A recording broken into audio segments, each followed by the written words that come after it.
Tens of thousands are expected on the streets of Washington for the second full day of the Pope's historic visit to the United States.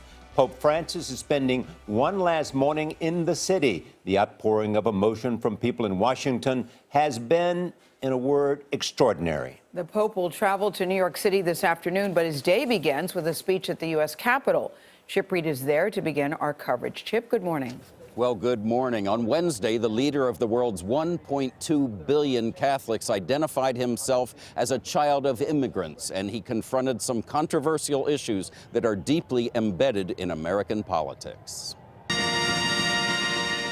The head of the Roman Catholic Church pulled up to the People's House in that small Fiat. Francis, the 266th Pope, only the third to visit the White House, was given an exalted welcome. On the South Lawn, as 11,000 ticketed guests watched, three words brought President Obama to his feet. God bless America.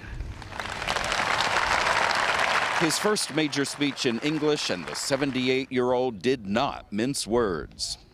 As the son of an immigrant family, I'm happy to be a guest in this country, which was largely built by such families. He railed against environmental devastation. Climate change is a problem we can no longer be left to a future generation. The first Latin American pontiff said he came to the United States in the name of all Americans.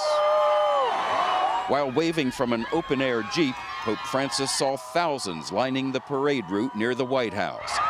Security personnel brought some children to the Pope, including Sophie Cruz, who wants her Mexican-born parents to become American citizens. And 280 bishops listened in St. Matthew's Cathedral as Francis spoke about survivors of sexual abuse by clergy, saying he would work to ensure that such crimes will never be repeated. 25,000 were on hand as the Pope celebrated the first conferring of sainthood on U.S. soil at an outdoor mass. And during an unscheduled stop at their convent, one by one, nuns from the Little Sisters of the Poor kissed the hands of the Holy Father.